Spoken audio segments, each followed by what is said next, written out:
Hello everyone, welcome back to another topic discussions. So today's topic is motherhood and work-life balance. As I have told previously in couple of my videos before, that this is a topic I had definitely wanted to do because this is a topic which is universally applicable, motherhood, correct? And we can generalize it to all the mothers, at least 90% of the mothers. There can be exceptions on one or two. As mothers, every mother's priority is the well-being of their children. So that is why I believe motherhood is a topic which is universally applicable.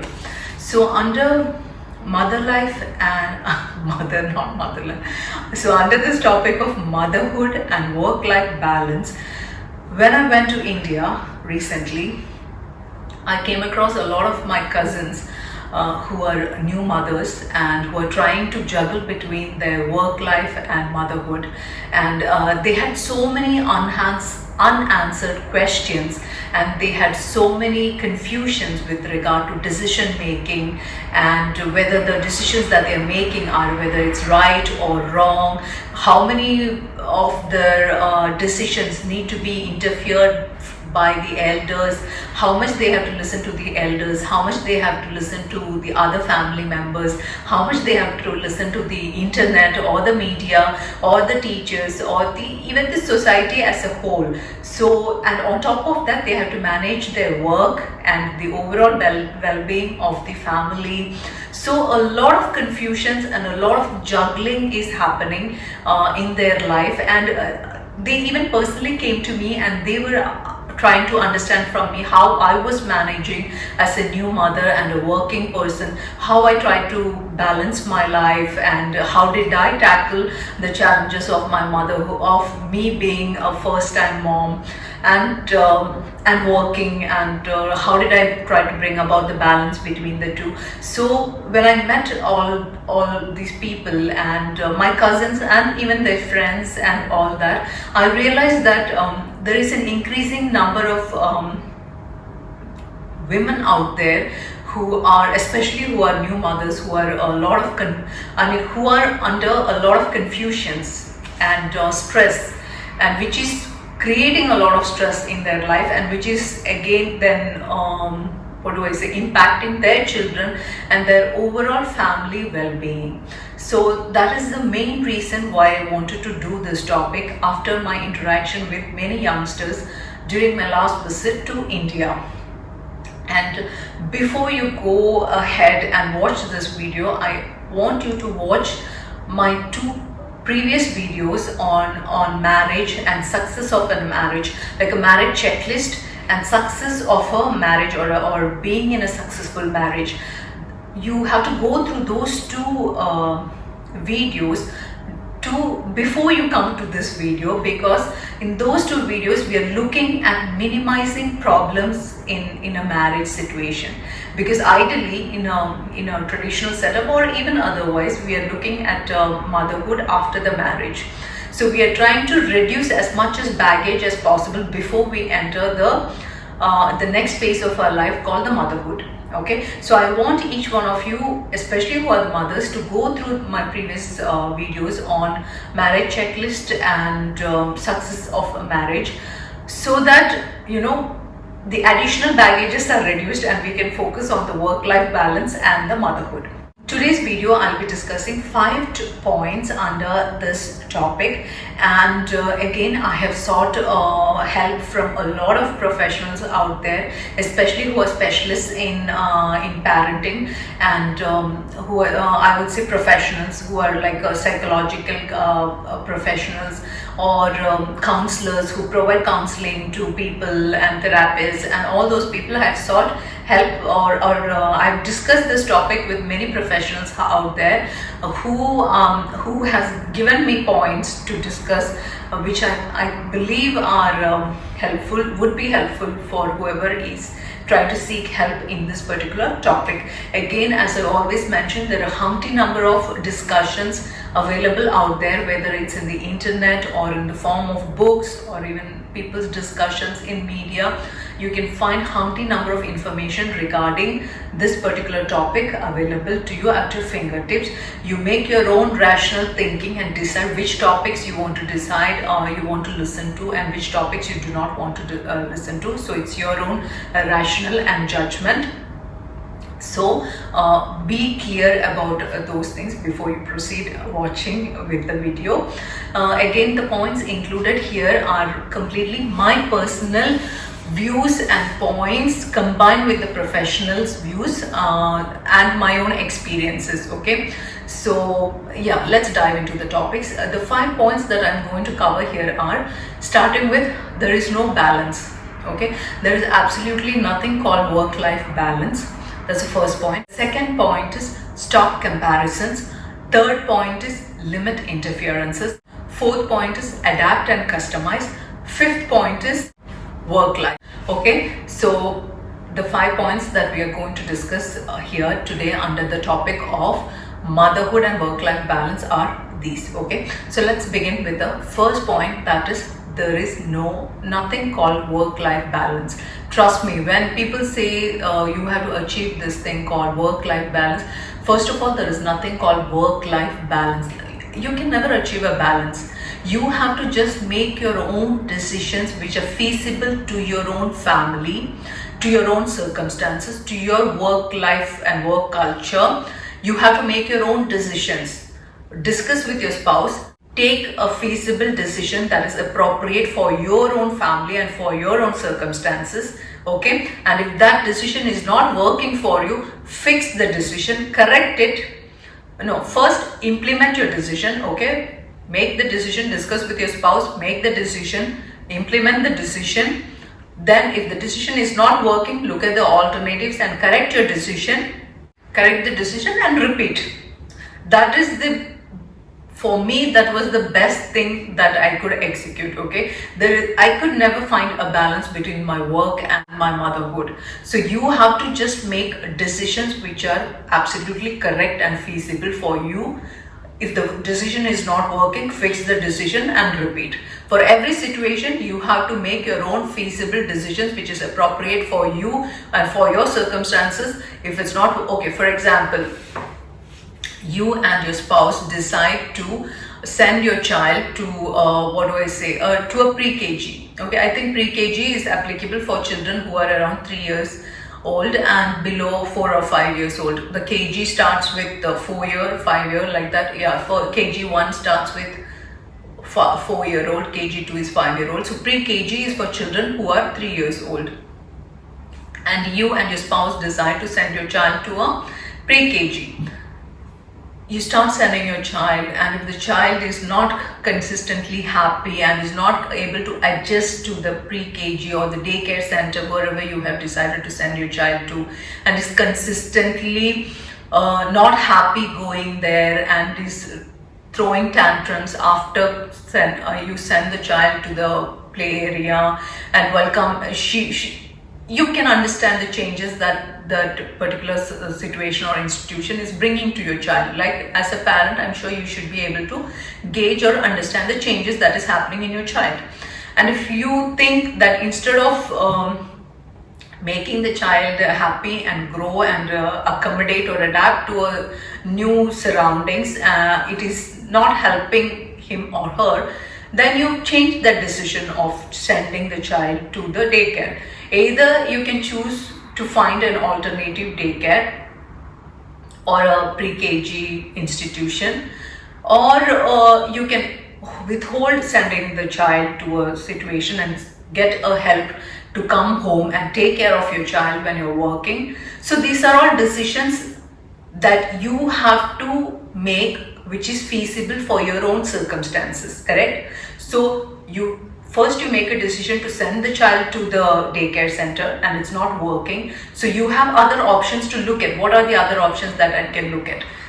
Getting a help to come home and take care of the child, or another daycare center, alternate options. I can talk to my friends and understand where the children went, were they happy, were they able to adapt to the new circumstances or the institutions. So these are all options that you can immediately make decisions. So rather than worrying over the decision which did not work out, Try to make quick decisions. It may not be the perfect decision, but try to make the quick decisions so the amount of stress and problems can be reduced to the bare minimum. As I always say, there are no situations without problems or troubles or struggles. Every situation, every scenario, we come across a lot of problems and situations and scenarios and challenges.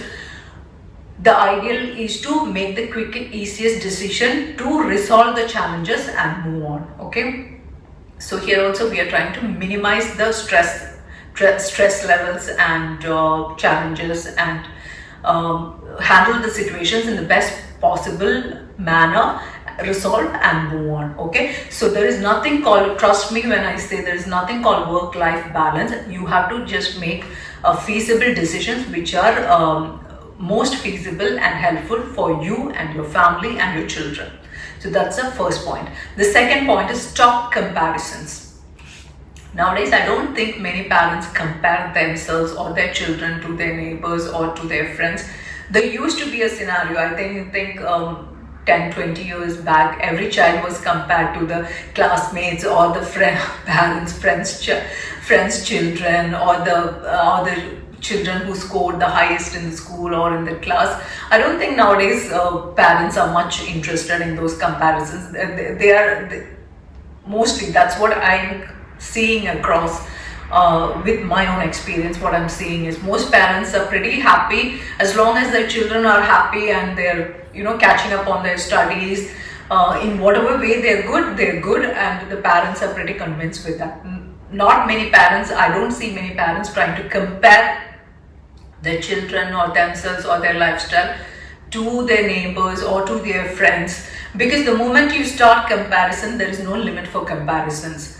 The comparisons are like Mount Everest. The level of comparison is so high. To achieve that, there is no limit. How much are you trying to compare and achieve and compete and then achieve? There is no limit. So we have to look at our own limitations and our own strengths, and then try to execute things which are feasible to us. So this is the second point, stop comparisons. Now the third point is interferences. Okay, limit external interferences. When we are new mothers, we get a lot of advice, which is good, we can listen to all the advice, but at the end of the day, we have to decide which advice we are going to take, which advice we are not going to take. So whenever we are new mothers, we get a lot of advice from the people around us, from our parents, from our in-laws, from our relatives, from our friends. Even we search for doubts nowadays. That's also another part. We search on Google, we search on AI. If we get some worrying situation as parent, we come across a worrying situation as a parent, then we have started using search engines to solve our problems or to find answers to our queries. So there is a lot of interferences happening around us, and motherhood, as all of us are aware, it's not a new thing. For centuries, women have been bearing children and running successful families, so it's nothing new. For centuries, people have been getting advices. There are some good advice and there is some bad advice. So the decision is up to the parents, which advice you want to take and which advice you do not want to take. There's this saying, I believe, which is like, too many cooks spoil the cake, or too many cooks spoil the broth, whatever. So it's best you limit, listen to everybody's advice, but you make your own decisions. That is the best thing to do in any scenario, because you know the situation better, you know your challenges, you know your limitations. You are the only person who's aware of your own strengths. So get suggestions. If people are giving you advice, listen. But at the end of the day, you make your own decision. Because if you listen to too many people, you yourself will get confused. You don't know what is right and what is wrong. So in those situations, you have to make decisions which are feasible for your own lifestyle. Like for example, when I was new, and when I was a new mother, and traditionally from my place, the children were fed food. A lot of food was being fed. Whatever food you take, you're supposed to feed the child, show the songs or sing them the songs, feed them, make sure the whole quantity of food is being fed to the child. Each, like twice, thrice or 6 times a day, you feed the child. So since being a working mom, I didn't have the luxury of spending hours feeding my child. And people used to say, oh, she's not taking care of her child, she's not feeding the child properly. So as a working mother, I had this guilt. Am I not feeding my child enough? Is this food not enough for my child? So I had this guilt in me. And one day what happened was, like, I was trying to baby, look at the songs, have some more food, and I'm trying to feed my child some extra food. I think she was full or whatever. Then she turned around and told me, Mama, have some. And I'm like, no, I'm full. I already had my lunch. So I'm just trying to help you eat your food. And she's like, if you're full and you're not able to eat, how do you expect me to eat when I'm full? So that was like a light bulb moment for me, you know. Then I realized, why am I trying to convince other people by feeding my child when my child is already full? So we also, as parents, we learn and we grow and we correct our mistakes. So for me, I shouldn't have got influenced by the comments of others. I should have just listened to what is happening to my circumstances. I'm busy and I cannot spend 1 hour, 2 hours feeding the child, which is fine. And if the child is full, they don't want to eat like us. When we are full, we don't want to eat any more food. It's the same applicable to the children as well. When they're full, they don't want to eat. So we need not forcefully feed the child more food or anything like that. Like when they're really some babies, I think we are supposed to feed them milk and whatever we're supposed to feed. But otherwise, the forceful feeding of food is not actually required. It's something I learned from my own experiences. You make your own decisions and choices as per your own circumstances, okay? So this is the third point I wanted to discuss. The fourth point is adapt, customize, and grow as parents. As I said, like, your circumstances only you are aware, okay? And whatever you're learning as a new mother or a father is again unique to you and your own child or children.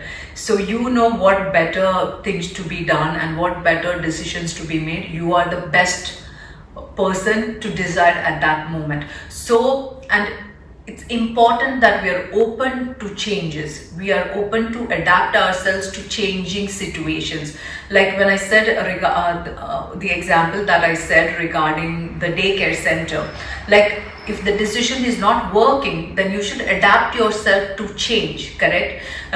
If you had to make a decision where you need to change from a certain scenario, like for example, in my circumstances, we used to force feed children. Then I made a choice not to force feed the child. Okay, so that is me adapting and changing myself to a new scenario where I'm taking a different decision than what I'm used to. So in the same way, as I think every new parent or a new mother, new father need to adapt and customize themselves and grow as parents. We are also learning. Nobody is I think the best thing about humans is we are the only people on the face of the earth where the newborn needs immense help from the parents, correct? I think every other every other living being stands on their own feet as soon as they're born. Okay, at least that's my understanding. I think there are very few species which requires parents' guidance and support to a very extended time, and humans are one of that species where we need to provide a lot of support and guidance to our young ones, to our younglings or our children. So we are not provided with any guide to be the best parent or the good parent or the best mother or best father. So we also learn and adapt, and it's okay to make mistakes. As I said, there is no manual to learn and implement. So we learn, we make mistakes, we correct, we move on. Okay, so what do I say? Be ready to adapt yourself and change yourself and grow as a parent. Do not be rigid. If you're making too many mistakes, it's fine. All of us are learning. Nobody is perfect, and just be willing to change, adapt, and grow. That's the only thing that you be flexible. That's all.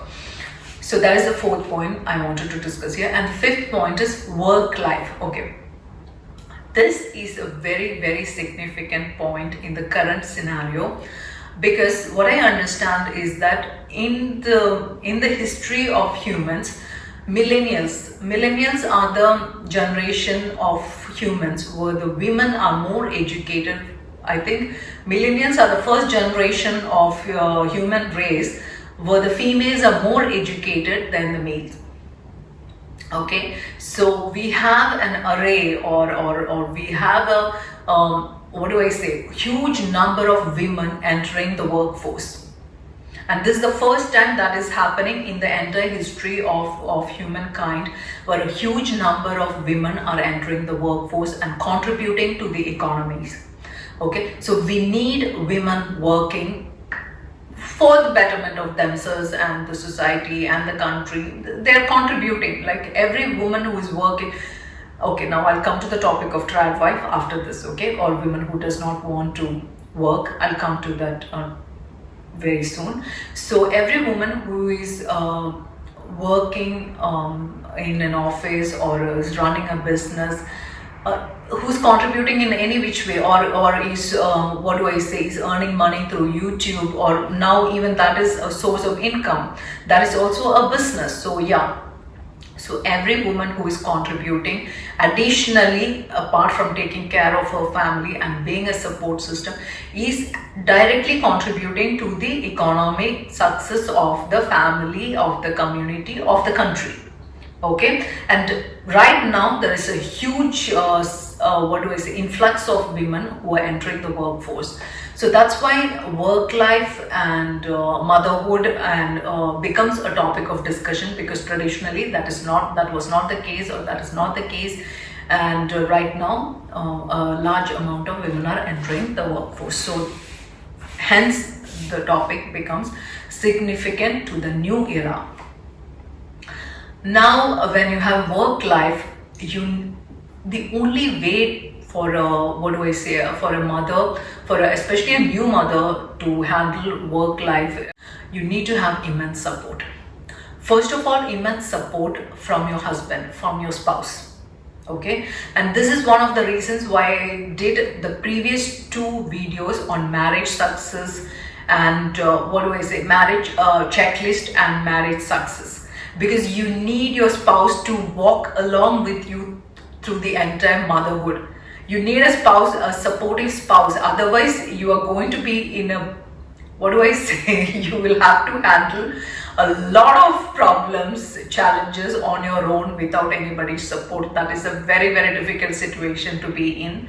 So ideally, you are in a situation where you do not have the extra baggage of a non-supportive people around you. So that part has been ideally taken care of in choosing your marriage and in your marriage success. Okay, so now in between your motherhood, you need not spend extra time trying to fix your marriage. So that is one of the reasons why I did those two videos, to come to this point, so that we need not tackle the spouse problems or family problems along with this. So here our spouse problems are not there. We have a very, very supportive spouse before we enter the motherhood. Okay, ideally. Okay, because that is very, very essential, especially if you are a working woman. You need immense support from your husband. In my case, luckily, touch wood, my husband was extremely supportive, and that is the main reason why I could work even after having my baby. I got back to work within 45 days of my delivery. Okay, just because I had a supportive husband. He used to take me and drop me at work. He used to, if I'm late from work, he used to, when my child was a little older, he used to come and pick up my child from the school bus drop off. You know, you need immense support from people around you, or surround yourself with people who are supportive. Otherwise, it's very, very difficult for a working woman to handle the motherhood as well. Trust me, it's very, very difficult. So surround yourself with very, very supportive people. Otherwise, you are going to be in a lot of mess. Excuse me. Okay, I have heard somebody told me that She had a child and she was in a very non-supportive surroundings. Her own family used to harass her, it seems. I don't know why, what was the problem. They had some mental issues or something, I don't know. She used to say that even her baby's photos, they used to try to tear it, and they had so much of frustration and around her that she found a lot of difficulties during her motherhood and all that.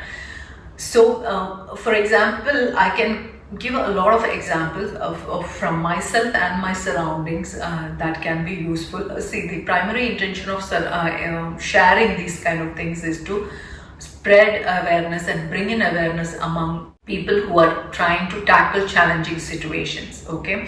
To make them feel that they are not alone. There are people around who are facing similar scenarios, facing similar situations, and who are tackling these challenges. So at least being a voice to support all these kind of people who are around the globe. Okay, and so surround yourself with very supportive people. Like, for example, when I had a situation, the daycare center where I used to send my child to had to shut down for a day because of some fire emergency or something like that. They had to shut down for a day. So my husband came and took me and my child, and I had to go to the office on an emergency, and for a couple of hours my receptionist took care of my child. My baby was left with my office receptionist, and who took care of my child, and my managers and general managers all were supportive of the situation. Thank God that they were like kind enough people that they took care of my child and my baby and were so supportive. So it is essential that you are surrounded by a supportive group of people rather than people who are going to create problems, like the sisters I just told you. They were so trying to annoy this new mother. They were even trying to harm the child's photo. So can you imagine? They were trying to actually create problems for the mother and the child. So there is different kind of situations. So you choose which is the safe place for you and your child and your children, and make decisions accordingly. Work life is possible for a mother. For a mother is possible only with a huge amount of support system. Okay, there is this term, I don't want to repeat, everybody keep using it. What is that? A child is raised by a whole village. It is. Even now you don't have a village, but you need a support system from your husband, from your family, from your workplace.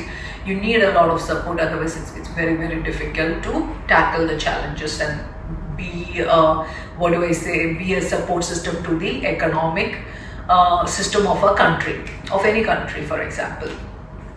And do I encourage women working? Absolutely. Yeah, I prefer that every woman, every person out there work and contribute, because they themselves they are occupied with their work and they're contributing and they feel content and happy.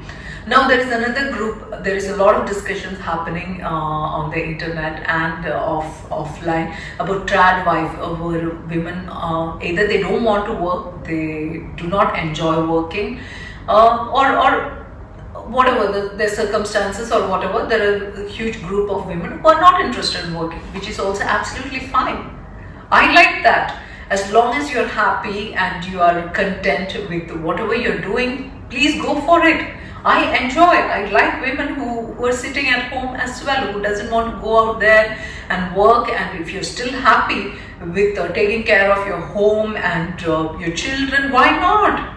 And making music or dancing and maybe creating arts and drawings or painting, pottery, whatever you enjoy that process with, why not? Please go ahead. Traditionally, our moms never went for work. They focused on the family. If that's what you want to do, please feel free to do. I will never say that is the working women is the only way a woman has to survive. No. If your circumstances allows you not to work, and if you're happy with that decision, please go ahead and take that decision. Whatever decision is feasible for your own family as happiness and for your own family's well-being. If that is what is making you and your family happy, please go ahead and make that decision. There is no mandatory rule that every woman has to go out there and work. If you're able to work, please, well and good. If you're not able to work, that's also well and good. It's your life, it's your decisions, and no matter what, you're worth it. Okay, so I hope I covered all the points which I was planning to discuss under this topic. Let me see, and then we will conclude the topic.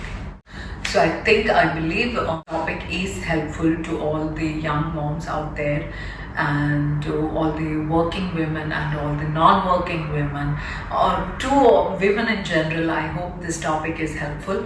Whatever is your comments, whatever your suggestions, whatever your contradictions, whatever your confusions, or anything, please feel free to put in here, and I'm really glad to go through your comments and suggestions. Thank you for your time here again, and until we meet next time,